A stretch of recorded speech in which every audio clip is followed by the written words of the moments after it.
I didn't know I was going to speak today. My name is DrChris Looker. I'm the pastor of the First Presbyterian Church of Annandale.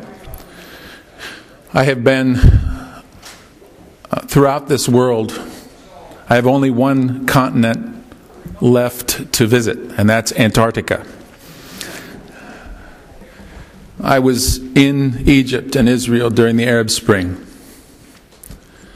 I served as a missionary in Egypt, Israel, Northern Ireland. I served in Korea as a missionary. I've witnessed bombings and shootings, soldiers in Belfast killed, members of my congregation when I served there.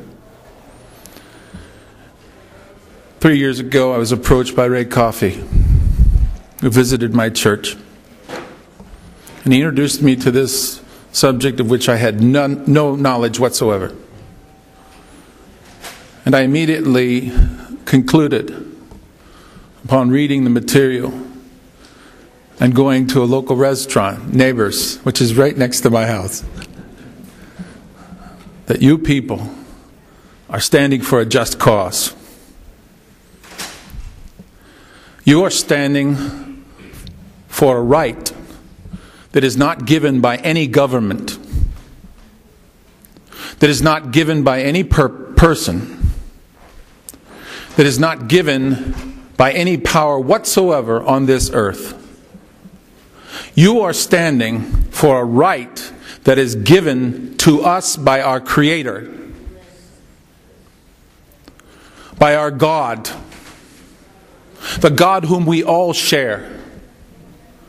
The one who created us, male and female, Iranian, American, Russian, Chinese. It doesn't matter. We are all God's children. And the people of Camp Ashraf, who are now at Camp Liberty, are being denied that freedom. That freedom that they deserve and that they have been given not only by the promises that our government has made to them, the piece of paper that was given to them at Camp Ashraf, saying that they would be taken care of once our American forces left. The colonel who spoke some years ago, last year, who signed that paper and was so ashamed that our country is not supporting the promise that he made from his heart as a proudly serving American soldier.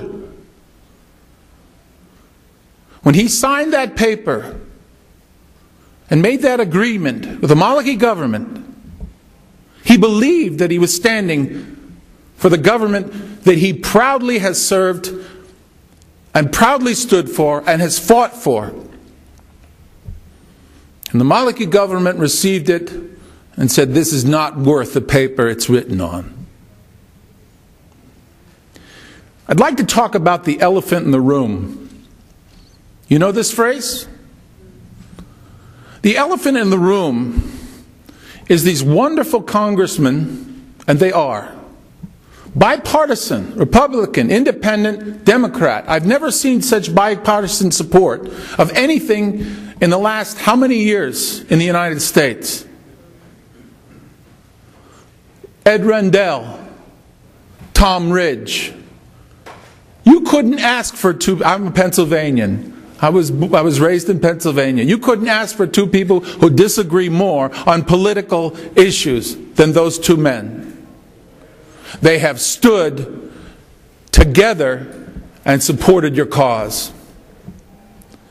The congressmen and senators of this great nation have a wonderful opportunity right now, and that is to propose and pass a resolution by this government that our president could not resist signing, to grant visas to all of the people who are being held against their will in Camp Liberty.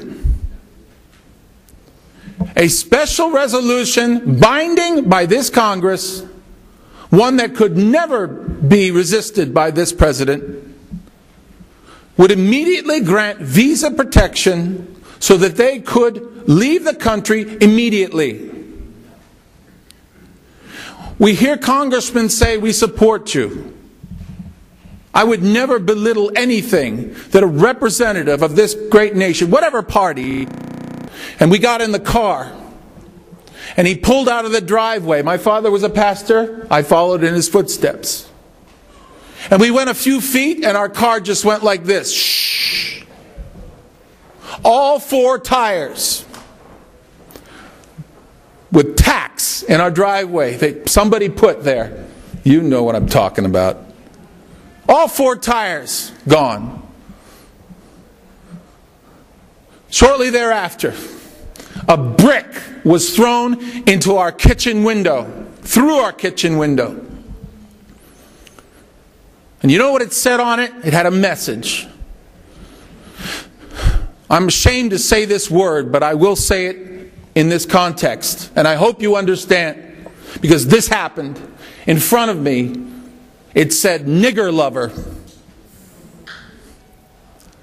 And my dad took us aside, and he said to us, "Son, you have to stand up against this for the rest of your life."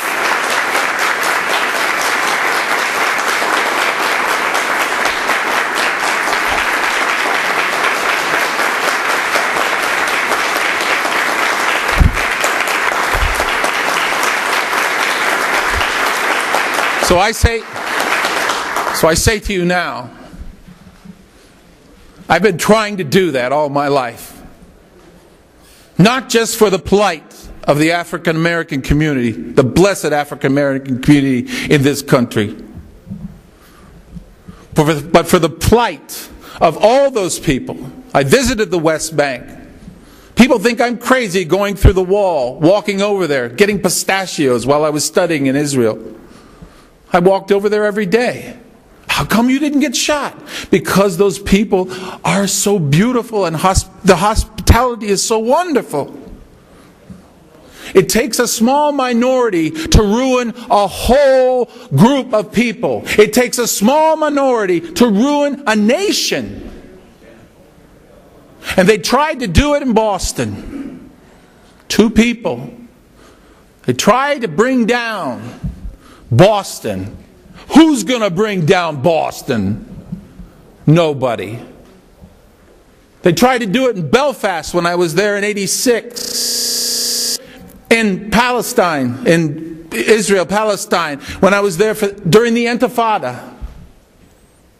They've tried to put down people in the Soviet Union. They've tried to push down people in China. Wasn't it amazing that when the Berlin Wall fell, before that time, the official message of the Soviet government was, God is dead.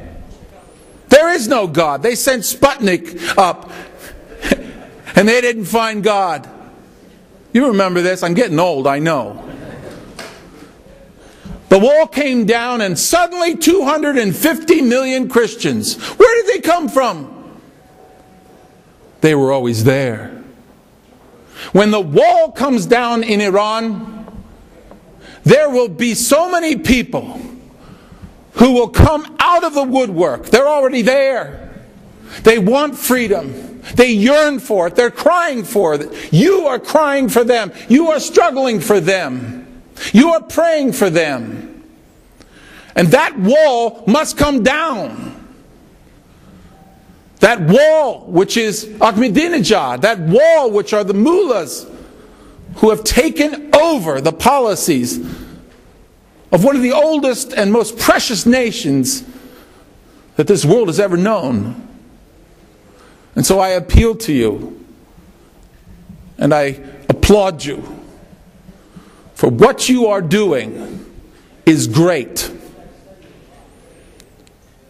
In the church we have a little phrase. It's one that I've taken to heart. And that's why I'm not a rich man. There's a phrase in the Bible that says, store up your treasures in heaven. Store up your treasures in heaven. Well, what about my nice car? My nice house? What about my bank account? What about my retirement account? What about my millions? I would spend every dollar I had in this world. And I know you're spending a lot of your dollars to see your people free once again.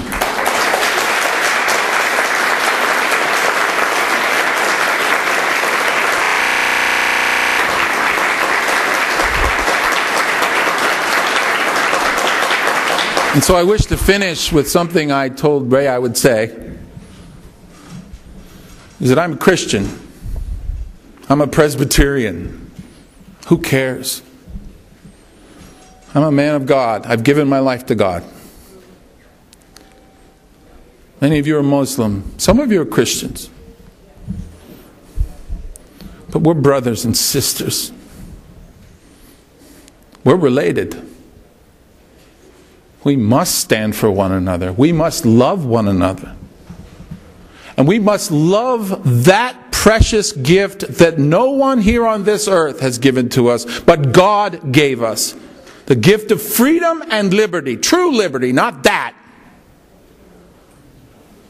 We must love it so much that we never stop urging those who are in power to change their ways and support our brothers and sisters who are in captivity today. Once again, I wish to say to you, the elephant in this room and in rooms all over this capital city of the United States of America is that the United States Congress right now could pass a bill that would force the State Department, the CIA, everybody, it could force them to bring your people out of that camp and into freedom. They could do that right now. Why are they not doing it? Don't ever stop pleading. Don't ever stop working. I've never seen a group that has worked so hard and has tried so hard to influence this government as you. You are precious, blessed people. And I encourage you not to give up. You won't. I know that. You will never give up. That's what I like to hear. Right, Sonia? Never give up. Because one day, beloved, your people will be free. Thank you very much.